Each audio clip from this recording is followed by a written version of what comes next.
I just saw you two on your hind legs. Don't even pretend like you're being good. Them being bad brings me to a question I've gotten a lot, which is how do I decide which baby boys stay intact?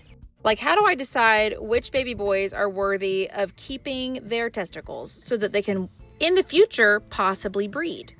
I'm gonna be real with you. Knox is getting real close to having his chopped off. Dallas is a really good boy and is usually just defending himself. Pasture antics don't really play that much of a deciding factor in if my colt deserves to be a stud or not. But I'll just run through the list. If you're new here, I have yet to raise from birth a colt that we have stood as a stallion, and that is a goal of mine.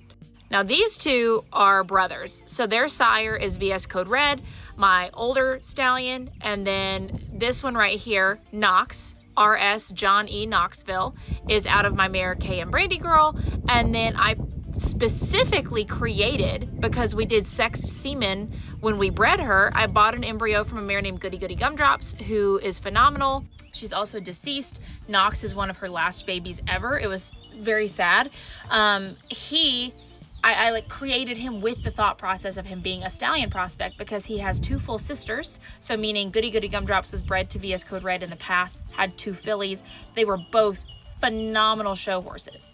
So my checklist that these two have to follow in order for them to keep their giblets and potentially be studs in the future. Correct conformation. So conformation, not confirmation, conformation is how the horse is built. So structurally, are they correct? Are they going to pass on any wonkiness to foals? There's too many good stallions out there for you to promote a colt who has structural deformities, right? So that's just like bare basics. I also want to stand a stallion who is panel clean, meaning that they don't have any genetic diseases. So in quarter horses, I mean, in every association, there are common diseases that you can test for. So both of these boys are 6-panel negative. So they were tested at birth and they are negative for those diseases. The other one is their mind. Now, again, I don't really take them playing in the pasture into that big of a consideration because horses love to play. They're herd animals. When I say mindset, I more mean like their trainability, if they are going to be like inherently mean or not. Neither of those boys have a mean bone in their body. They're just playful. But I will say some colts, when you leave them intact and they have that testosterone through their body, they do get aggressive and then they get really kind of hard to train and deal with on the ground. And so it's a really big thing for me that any of my colts or stud prospects are agreeable and chill and just have a really good mindset on them. They are so cute to watch. Then we have movement. So those boys were showing you their moves a little bit. But obviously we are breeding these horses to perform. And so if they don't have the movement that we desire to continue on when we're breeding for those very specific classes that we're breeding for. So like I breed for the Western Pleasure, the Hunter Under Saddle, the all around. We want a really nice free shoulder, flat front end, level top line, really engaged hindquarters, fluid, flat motion, right? These boys both have that. Soundness is a big thing. So it's one thing if a horse goes and hurts themselves and they have an injury that prevents them from showing.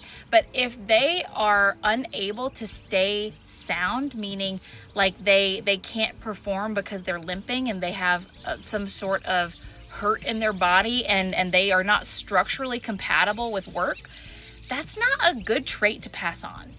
And then we have their performance. So obviously there are very nice horses that breed that didn't show or didn't have a long show career, but with such a large pool of stallions that are available to breed to, I do think it is rather important to prove them in the show pen for what you're trying to breed them for.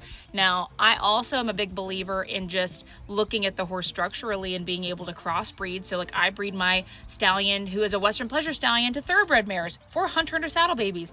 So you can do that when you look at a horse structurally, but you know, it is important to see that their movement, their mind, everything can then be functional for what you're breeding for. So showing them does that.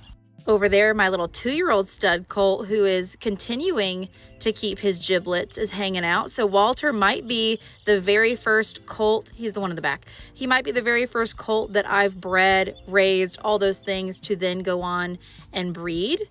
But we'll just have to wait and see if he continues to be worthy of his testicles. So stay tuned to find out. Let me know if you have any questions.